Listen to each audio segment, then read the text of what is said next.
Hi, friends. Welcome to Take Two with Jerry and Debbie. I'm Debbie Georgiani along with Jerry Usher, and we're so glad you have joined us today. We're going to be talking about a very important topic, actually about the EWTN's debut of the docu-drama Wolf in Sheep's Clothing. We hope you have all seen it last night. If you haven't, please make a note of this. Please put this down.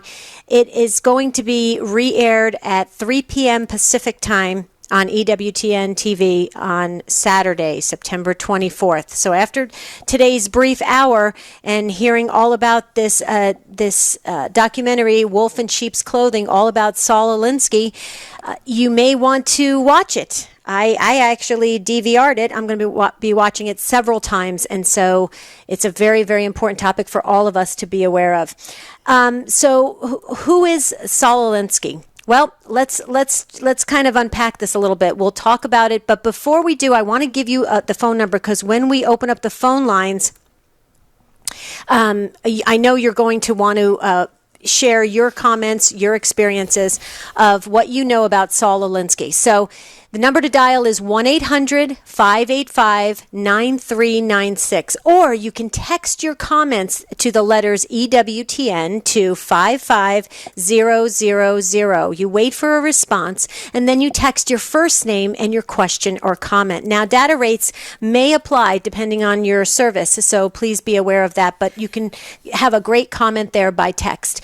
So Saul Alinsky, he's the self-made radical and community organizer, and his socialist influence took root in Chicago and spread far and wide, to the point where many American politicians and even some in the church have embraced and implemented his views. It's a very interesting and very deep subject, and he's an interesting character to explore. So in order to do that in the proper way, we asked our own EWTN's Father Mitch Pacwa to join us today. And if you watched the docudrama, you would have seen that Father Mitch played a very great role in the series, and it was, I think, Father Mitch, you did a fabulous job, and thank you for making the time to be with all of our Take Two family today and help us unpack this very interesting man. Oh, thank you very much. Glad to do it. Okay, so Jerry is getting, we're having a little bit of a technical issue with Jerry. He's in Sioux Falls at Lamb Radio's Pledge Drive, and so we're getting him hooked up. And before we do, I just want to maybe start at the beginning, Father Mitch, and if you could help us, maybe just give a little bit of a background for all of our listeners, who Saul Alinsky was, what he did, and maybe what his impact was. Yeah, Saul Alinsky was born in Chicago in 1909, and he died in 1971, I believe, 72. And in that period, we see that Saul Alinsky he lost his faith. He was raised in an Orthodox Jewish family, but he moved to agnosticism, and like many agnostics, he moved closer to acting as if God does not exist. This is a fairly common tactic that people feel, well, I don't know if God exists, so I'll act as if he does not. And but he was also very bright, went to one of the best universities in the country, which is University of Chicago. That was also the university where President Obama was an adjunct professor of constitutional law. Very top-rate school. And he eventually was working on a master's degree in criminology, and made contact with the Chicago mob led by Al Capone. And then when Al Capone went to prison for income tax evasion, he got to know even better Frank Nitti. Any of you who are old enough to remember the old TV show The Untouchables will remember that at the time of those episodes of The Untouchables, Frank Nitti was in charge. That's the same Frank Nitti. And he was something of an understudy to him in many ways. He also had, and this is something that is constant for him, he may not have believed in God, uh, and he didn't practice his Jewish faith. But he did maintain a very important component of Judaism and a practice still that is part of many Jews. Even though they don't practice their faith, they maintain a deep concern for the poor. This is very, very common. It comes from the fact that so many Jewish people came out of poor families. They were poor immigrants, and they learned how to get out of poverty. Since their arrival in America, they became the wealthiest religious group and best educated religious group. And they're wealthiest because they were best educated. They knew the importance of it, and they moved forward. But they didn't lose a sense of concern for those who are poor. That concern for the poor is maintained even when faith is not. And so he was looking for ways to help those who are on the outs, the have-nots, as he later called them. And this led to him organizing poor folks. He was willing to cooperate with communist leaders in Chicago. Chicago had a significant communist party and a communist newspaper. The Chicago Star was a communist newspaper. In fact, just as a point of contact, President Obama was mentored by Mr. Frank Davis, who had been an editor and contributor to the Chicago Star before Mr. Davis moved out to Hawaii. The reason I make these connections with the president, because the president himself became an Alinsky organizer in Chicago when he was a young lawyer. So that you can see some of these connections on a number of levels. And one of the contacts that he made with communist leaders was in the meatpacking union, and he organized a group in back of the yards. These were poor, mostly white ethnic groups that worked in the Chicago stockyards and especially in the packing houses, butchering animals, making sausage and other meat products. And it was very nasty work and a lot of dangerous work, and the area remained poor, so he organized there.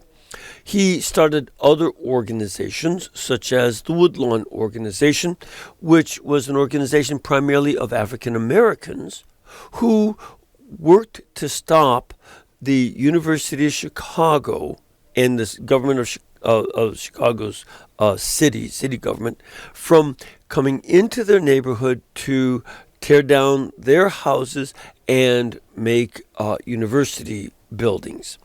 By the way, I believe that over the last few years, the university has gone ahead and done that anyway. But he stopped it for a number of decades with the help of the Woodlawn Organization. He also discovered, though, this little story we didn't get into in the video, he discovered that the Woodlawn Organization, which was primarily African American, was working to prevent Puerto Rican families from moving into Woodlawn.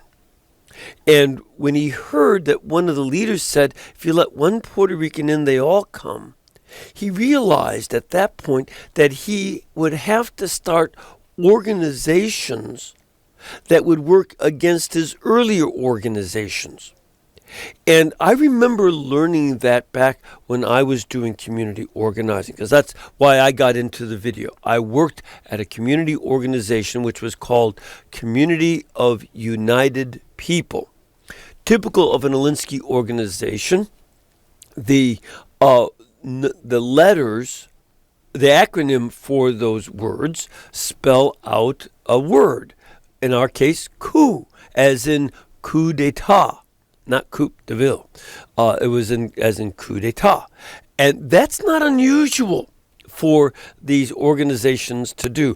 Acorn used that for one of, as their name. They had a long name, but the acronym is Acorn. And the Woodlawn organization spells out two, and TWO. So it's an easy mnemonic device to do that, and that's very common.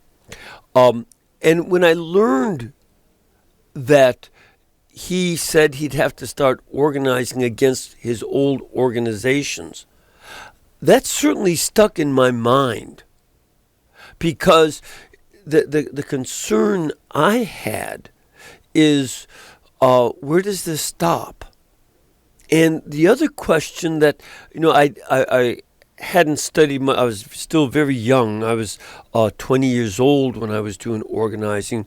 And as a matter of fact, I turned 20 while I was starting this work, and did it for 11 months, but before I had to leave. And what I learned later on, as I reflected on it when I went to study philosophy, is there was a lack of clear ethical principles being applied to the organization. And at the time I was doing organizing, he had not yet written his final book called Rules for Radicals. And that book, which was dedicated to Satan, that was written about a year and a half, 2 years after I'd finished organizing. And I wasn't interested in doing organizing anymore, so I didn't come across and read it till much later. But he did dedicate it to Satan, and that's appropriate for this reason. He gives the 10 commandments of radicals, and among them, I don't have them right here. Well, I might have them in my computer. I'll look for them. But one of the things that he does is he says again and again that there is no moral basis for anything, because the end justifies the means. In other words, this is a political and philosophical principle by which a person will allow they'll allow anything to be done.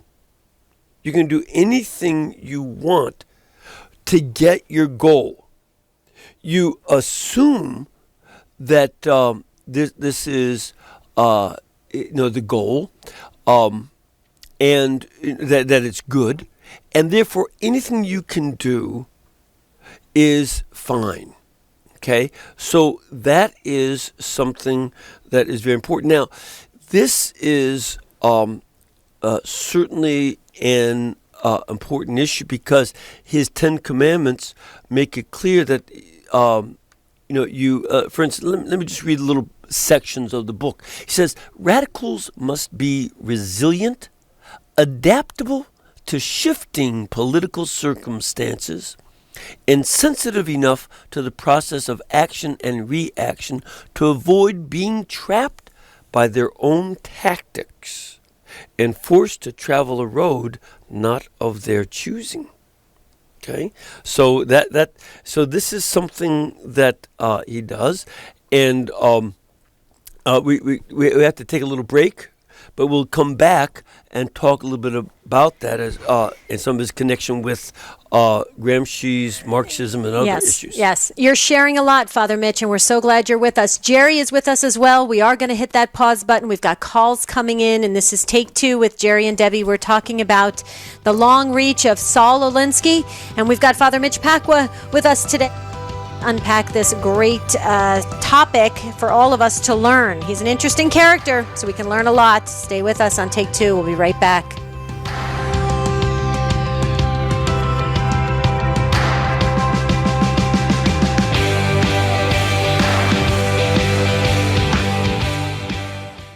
To get your DVD of the 2016 EWTN Family Celebration special tribute to the life and legacy of Mother Mary Angelica, including the addresses by Raymond Arroyo, Janet Vankovic, Father Wade Menezes, Jim and Joy Pinto, and the special family show, log on to our web store, EWTNRC.com, 24 hours a day, 7 days a week, and type in item HDA 16 or call 1-800-854-6316. EWTN is the only fast, reliable, and free Catholic news source that brings blogs, stories, opinions, and more to your fingertips. For the latest Catholic news, visit CatholicNewsAgency.com, an online service from EWTN News. Coming up later today on Cresta in the Afternoon. Our topics during Cresta in the Afternoon toggle between church teaching and then using that teaching to shine a light on our world. We'll look at Christ in culture, church and world, religion and public life, from abortion to Zechariah and everything in between. Biblical criticism, Hollywood productions, academic debate, family and love, prayer and spirituality. Cresta in the Afternoon, later today on EWTN Radio.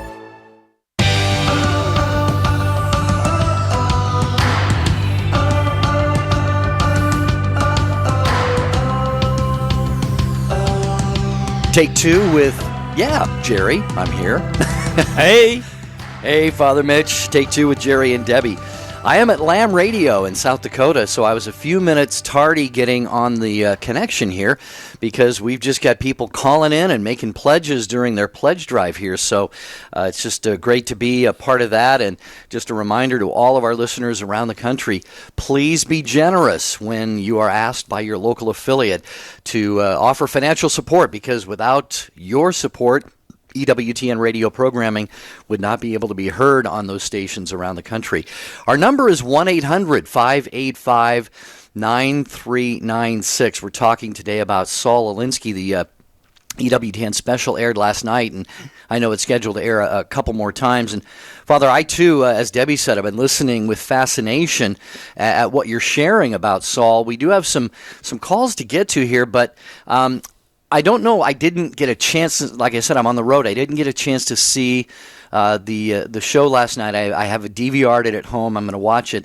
Did the producers go into any connections with people in the church and Saul Alinsky's influence in that regard? Oh, certainly, yeah. And that, one of the things that I brought out because I was part of it. It's not something I heard about. I was part of it. Saul Alinsky had designated one of his assistants, matter of fact, a lieutenant named Tom Gaudet, himself a Catholic, a practicing Catholic. And Tom was to spearhead getting Catholics involved in Alinsky organizing. And when I was doing Alinsky organizing at Committee of United People in Chicago, there were two other organizations as well that were also headed by Jesuits, because there were truly problems. This is what attracted us to it. This is something people need to understand. When, as I mentioned, when we did it, we did not know about he had not written the book Rules for Radicals. So we didn't know that when he dedicated, there's no way to know that he would dedicate the book to Lucifer, quote, the first radical known to man who rebelled against the establishment and did it so effectively that he at least won his own kingdom, which is an odd statement for someone who doesn't believe in God, that he believes in Satan or Lucifer who rebelled against God. Isn't that odd? And we had no idea he would do that, but it also reminds me of another atheist of that period, Madeleine Murray O'Hare, who got religion and Bible reading and prayer out of the schools, but she also said, I want to defend Satan, just as a little side point. However, we were attracted, not knowing any of that connection, assuming that he was just a plain atheist, and we were attracted to this kind of approach because of the Catholic principle of subsidiarity. In other words, you try to get political action done at as low a level of society as you can. The most basic communities, beginning with the family and then moving up, should take care of themselves rather than turn to the larger government. That's also one of the reasons why I find it odd that President Obama and Mrs. Clinton were so strongly committed to Alinsky, in their methods because they seem to be more interested in the federal government expansion as policy. But Alinsky was forgetting small things. Well, as Catholics, we said, okay, let's help at the local level to get people organized to deal with problems in their own community. They knew it. And where we were working in Chicago, the problem was that the University of Illinois did want to tear down the housing projects. That was one concern. And secondly, the city who owned the projects, the Chicago Housing Authority, CHA, did not keep the housing up to city code. So we did organize local leadership to go to the Chicago Housing Authority and require them to maintain the houses at city code, their own city code, which they were not doing. So that was the issue. And it seemed good. The problem was this. We did not pay attention to the fact that Alinsky teaches that the end justifies the means, so that whatever it is that you want to do, it's okay.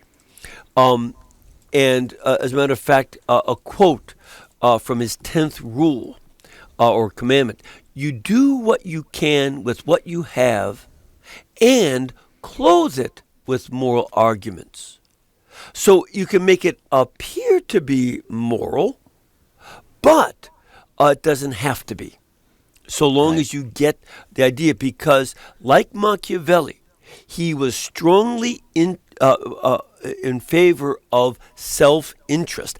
That was the question we asked local leaders. What is your self-interest and the self-interest of the community in order to motivate them to get out there and do things? Interesting.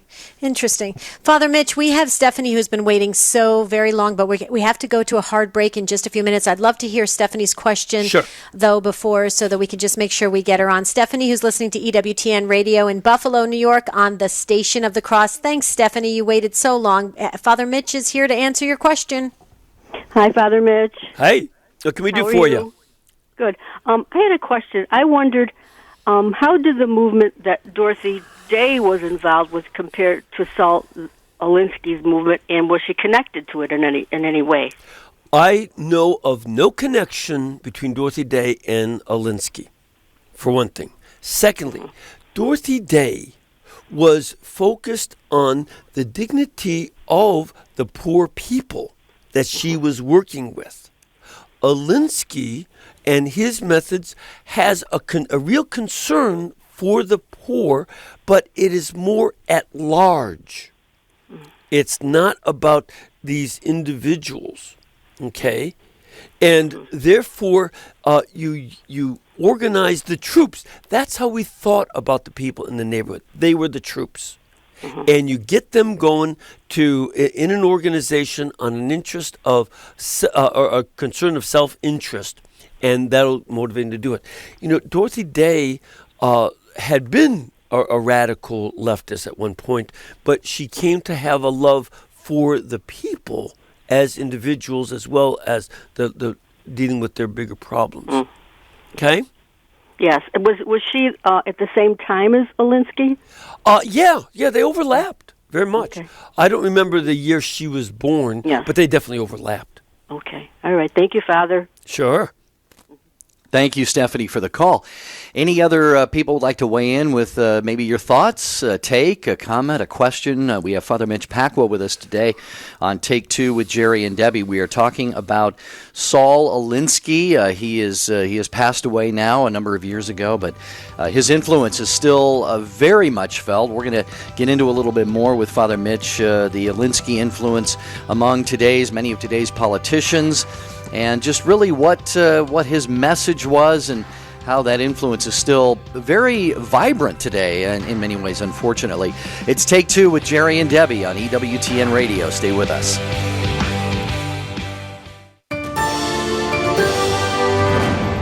From EWTN News Nightly in Washington, D.C., I'm Lauren Ashburn with an EWTN News Link.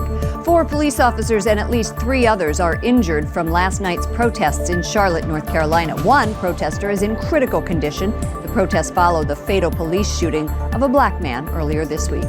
A new TV and digital pro-life ad campaign launches ahead of Monday's presidential debate. It features women who say pro-life views are held by a majority of voters. Italy holds its first ever Fertility Day to reverse the nation's lowest number of births in 150 years.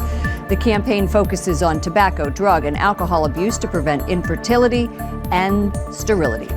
And Pope Francis tells Italian journalists to love their work, love truth, embody professionalism, and respect human dignity.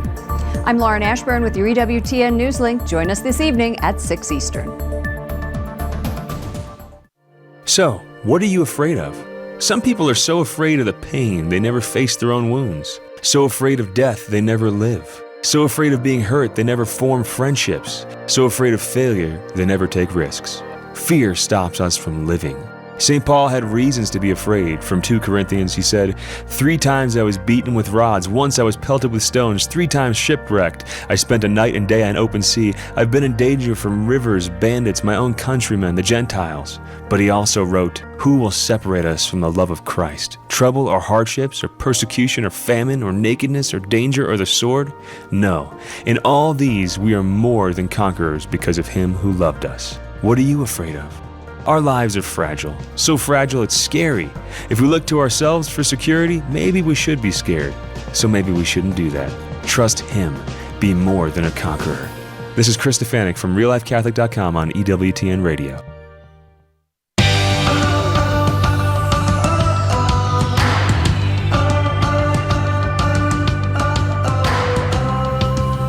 We're so glad you're with us on Take 2 today on EWTN Global Catholic Radio Network. We're talking about the docudrama that debuted last night, Wolf in Sheep's Clothing, on EWTN television. It's going to be replayed on September 24th, Saturday at 3 p.m. Pacific time. And you'll get to see Father Mitch Pacwa right in the documentary. But he's with us today on Take 2, and he's answering all the questions about Saul Alinsky. So, Father Mitch, I need to ask you a question, because I watched the documentary, and by the way, you did a fabulous job. And interestingly enough, if you notice how the documentary was laid out, everybody who was a prime character in Saul Alinsky's path has since passed away. Mm-hmm. You haven't, and so you were here live to share with us firsthand. Yes. Which was very interesting. I thought that was so. Thank you for being a part of it. Sure. I want to go back to this idea: the end doesn't justify the means. So you have this. Let me just so people understand what we're talking about. Let me give a quote from Alinsky. Okay. He says, "In action, one does not always enjoy the luxury of a decision that is consistent with both one's individual conscience and the good of mankind. The choice must always be for the latter. He who sacrifices the mass good for his personal conscience doesn't care enough for people to be corrupted for them." Unquote. Okay, layman's terms. In other words, he's saying that you look at something that's for the greater good of mankind. You have a problem in the world. So what you do is, for the good of the greater mass of people, you corrupt your own conscience and your own morals in order to do something for a bigger good. Here's a classic example from history. Because the Soviet Union needed hard cash in the 1930s, the government of Stalin took all the food grown by the most successful farmers in Soviet Union, who were the Ukrainians, sold all of their food, confiscated it, sold it, including the seed food, and they starved it. He starved 6 million of his most successful farmers in order to get hard cash at that moment for the government. So they said, well, that's the greater good to get the hard cash for the government, and we'll kill 6 million people. That would be a willingness to corrupt your personal conscience in regard to the life and death of innocent people who are doing their job and letting them die for what you say is the greater good. And see, and this becomes the problem. When you say it's the greater good, Alinsky had a vision of this secular utopia. This place that would be Right. An ideal society. But he said that it's also unattainable. In other words, he says, think of the struggle as a climb up a mountain. Then we must visualize a mountain with no top, pushing a boulder up an endless mountain. In other words, you always are going to keep going to the goal, but the goal doesn't exist. Now, here's the problem for Alinsky and those who follow him. If you don't know what the goal is, but you justify the means by the goal, but you don't know what the goal is because you say it doesn't exist, what are you justifying? Exactly. You see, see that this becomes a logical impossibility. So now, I don't know of any Alinsky organizers who execute people. I never heard of that. But I do know that, for instance, the reason I got out of community organizing is that apparently some of the landlords who were opposed to our goals were very upset with what I was doing. And they warned me that they would have one of my friends killed, and I'd get blamed for it. And then 6 weeks later, a friend of mine and I were standing with a third friend. The third guy got away, and my friend Jimmy Valadez was grabbed. I was grabbed. They beat me up, and they made Jimmy kneel down, and they shot him through the top of the head and killed him. And so they had no problems with the same principles, that the end justifies the means. We're going to stop your work, and we'll go beyond what you are willing to do. That we'll kill people to stop you. Right. And they knew that we were not willing to go that far because we did not totally believe that the end justifies the means. And you talk about this in the documentary, by the way. Yes. Yeah. Yes. Yeah, which you did a very beautiful job. But Father Mitch, I have to ask you this because you said something that just struck a chord in me, and I just wanted to, for our listeners' sake, maybe just to have you go into it a little deeper. So you have this charismatic personality. He's culturally Jewish, but he's agnostic. He claims to be agnostic, and he very much influences the high ups in our church, if you will, people that are very influential in our church.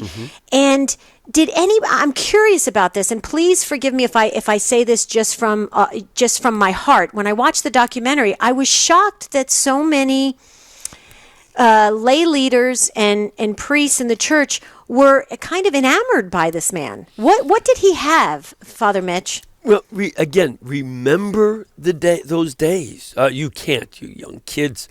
But I remember well.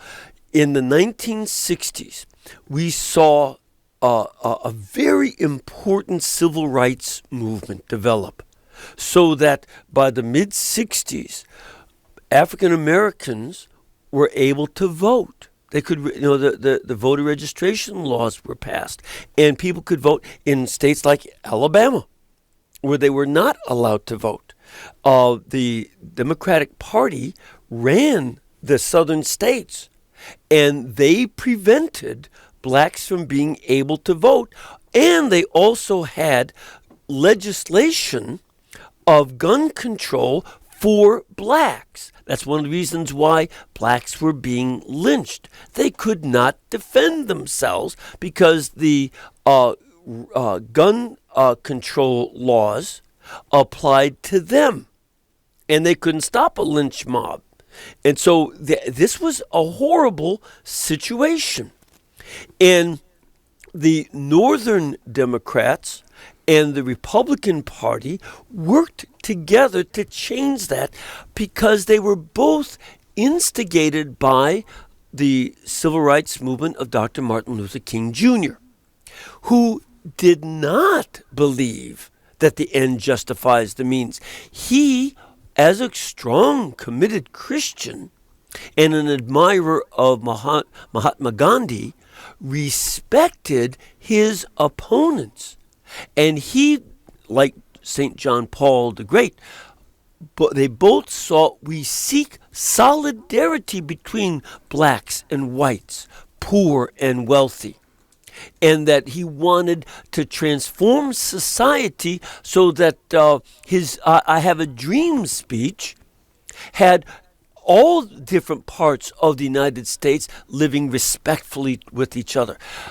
But then around 65, 66, because this seemed to be taking too long to have that level of conversion, even though legislation was passed, and both Northern Democrats and the whole Republican Party were in favor of it, there were others who were radicalized, and they went to this means of the end justifies the means. So the church wanted to get involved in helping to transform the situation, which was not only about voters' rights, but also about blacks being in poverty on wide scales.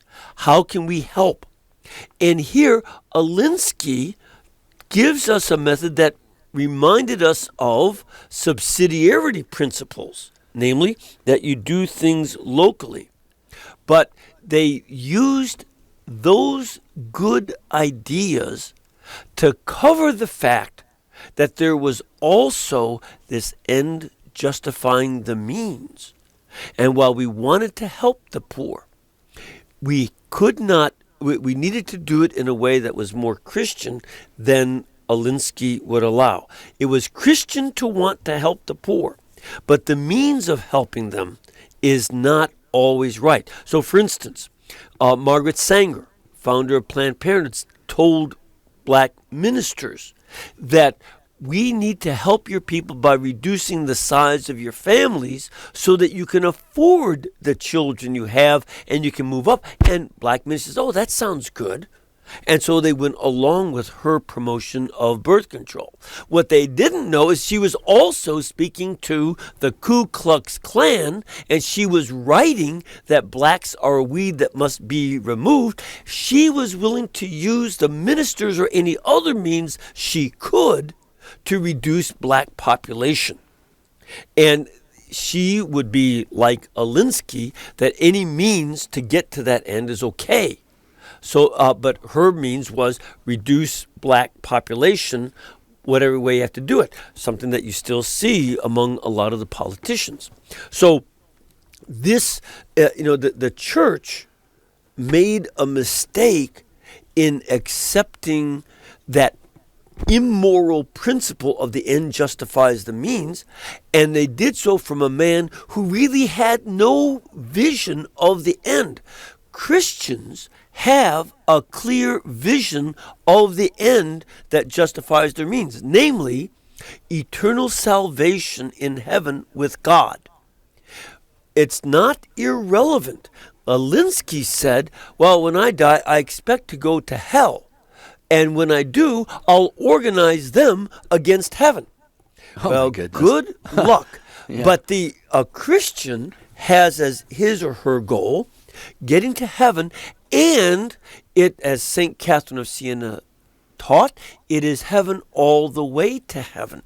You have to act in heavenly ways at every step to get to heaven, and you can't use immoral means to get there. That's what is forbidden. Does that make sense? Oh, yeah. It's very eye-opening stuff from Father Mitch Pacwa today, and we have some other calls, Father, we're going to get to here on Take Two with Jerry and Debbie, 1-800-585-9396. Just a quick note that the Theology of the Body Congress is happening in Ontario, Southern California, and Al Cresta in the afternoon will broadcast live from the Theology of the Body Congress this afternoon, 4 p.m. Eastern Time on EWTN Radio. All right, Mary, you will be right after Carlos. You're both in San Antonio, Texas. And Carlos, thanks for your patience listening to EWTN Radio on Guadalupe Radio. Welcome, Carlos, to Take Two with Jerry and Debbie and Father Mitch Pacwa. Hi, how are you, everybody? Hello, Father Mitch. This is Carlos in San Antonio, Texas. Hey, and, Carlos. Hi, how are you, Father? So I just wanted to let you know that I was invited from an email that was an address from the Archdiocese to unknowingly go to a COPS Metro Alliance meeting. And it was a COPS Metro Alliance meeting because when I arrived at St. Alfonso's, it had tons of Metro Alliance signs outside, and I took a photo of that, and so I have that. Then the greeters were all dressed in power suits, and I know the people at St. Alfonso's, they don't dress like that, and all the handouts said Metro Alliance. So and also when you enter, they had their sign-up sheet where you put your name, address, phone number, and email. And it had a heading of the Metro Alliance. So, of course, it was a Metro Alliance meeting. But they're trying to deny it.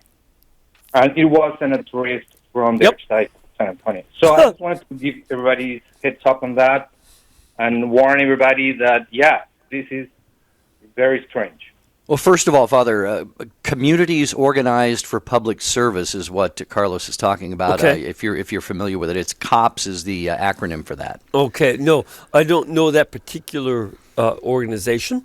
They are not shy about having Saul Alinsky as their founder. If you go to the website and you research, do Google on COPS Metro Alliance, COPS /Metro Alliance. You'll see the website, and if you click on the tab that says History, it'll show Saul Alinsky there. So they're not even shy about that. So, this is one of those Acorn-type organizations, etc. Yeah, Acorn was dissolved as an overarching group, but many smaller groups derived from it. Let me just, here's something, again, let me quote Alinsky, who said, the universal principle that the right things are always done for the wrong reasons. The right things are always done for the wrong reasons. That's his principle. He says the organizer should search for and use the wrong reasons to achieve the right goals. He should be able to use irrationality to progress toward a rational world. Does that make sense? And that's this is something that he would allow for and even promote the use of lying in order to get done what you have to get done. That is typical of him. All right. Carlos, hope that helps you out. We've got a number of calls we want to try to get to here, and we are in the home stretch, 7 or 8 minutes left of Take Two with Jerry and Debbie. The show passes very quickly every day, but Carlos, God bless you. Thanks for your call. We really appreciate that. As promised, Mary is next, also listening to EWTN Radio on Guadalupe Radio in San Antonio. Hello, Mary. Welcome. Hi. I was calling because I wanted to know, speaking of Acorn, if Father Mitch has read the book, The Starfish and the Spider. No. And it's by a Rod Beckman, or Beckworth. Excuse me, let me get that name for you correctly here. And it's about the unstoppable power of leaderless organizations. And this is how Acorn is set up, and groups like the Alinsky Group. And we have 15 supporting parishes here that are under this COPS Metro here in our archdiocese, and our archdiocese supports it. So, but let me give you this author's name. It's Rod Beckstrom, excuse me. And according to Mr. Beckstrom, what happens is most corporations are set up as a spider, okay? You always have a head of a corporation. Now, when that head gets cut off, the spider dies. Now, these groups that come in and do the community organizing are set up like a starfish. So what happens is when you take a starfish and cut the leg off of a starfish, it just grows another leg. Yeah, right. Whereas you grow, I think it's the Aquila starfish, you go to kill that, it'll grow brand new starfish. Okay. So if you wanted to read that book, it'd be a great book. We just need to know how to get it out of our archdiocese. Here's one of the things that I would say. Again, I quote Alinsky, where he says, "The fact is that I do not want to come to grips with thinking. I welcomed excuses to escape the ordeal of thinking."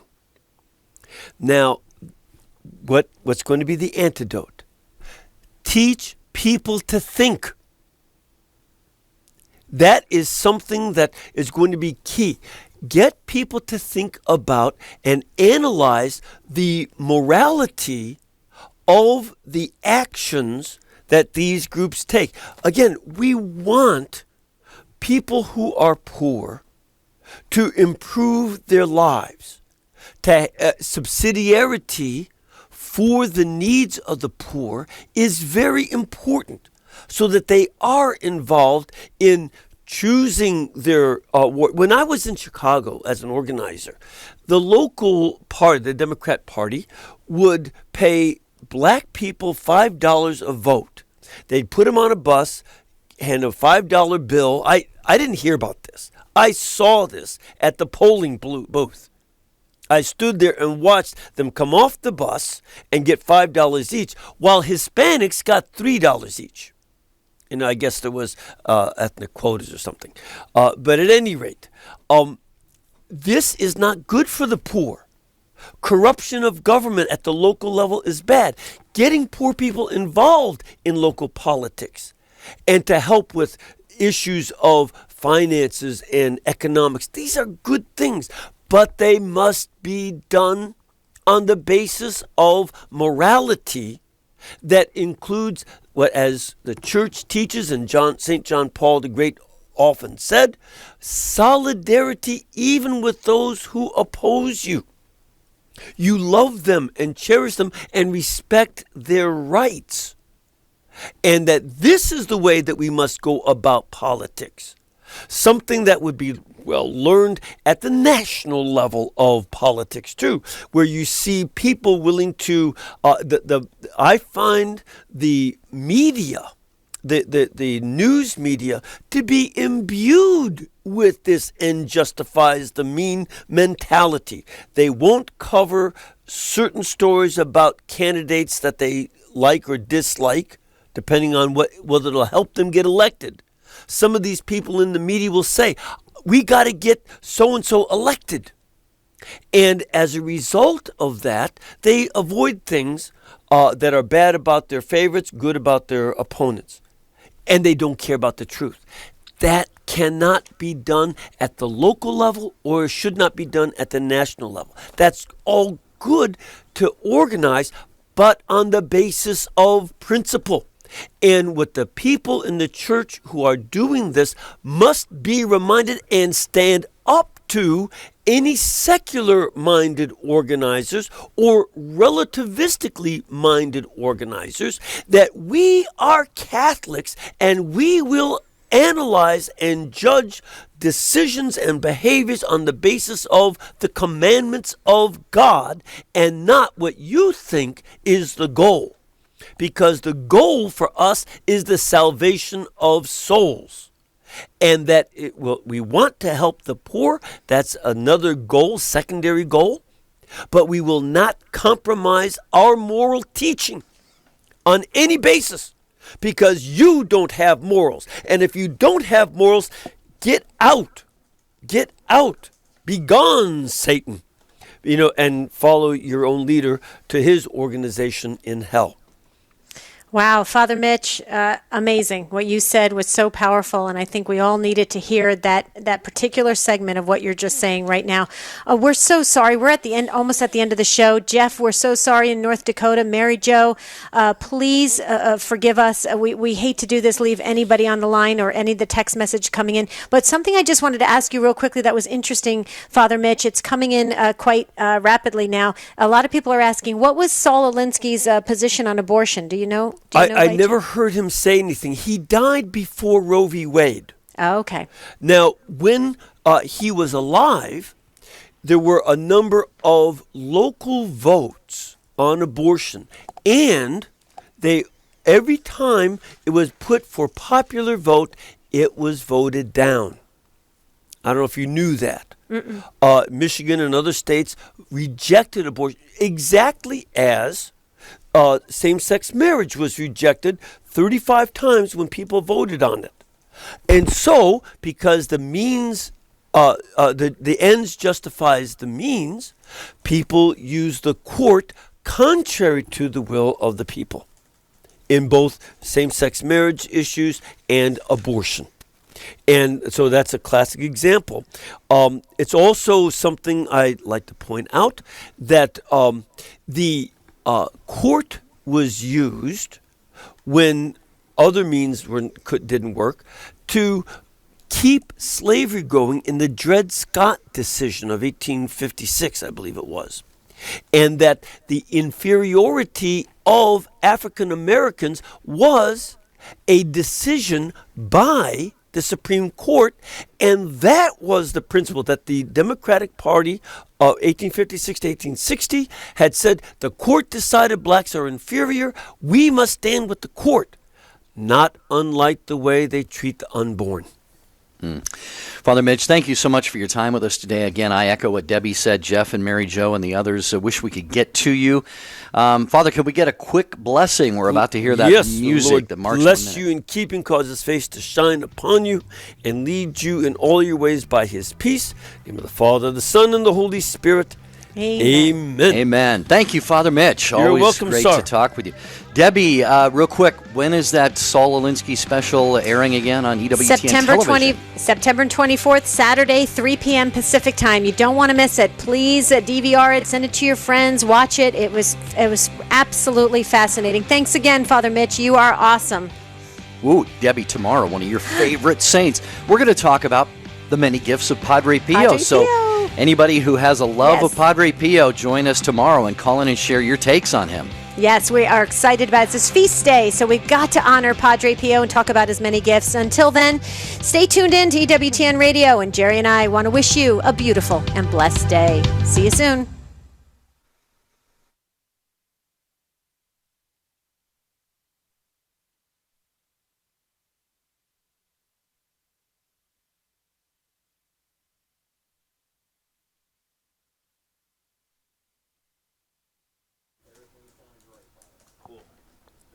Sure.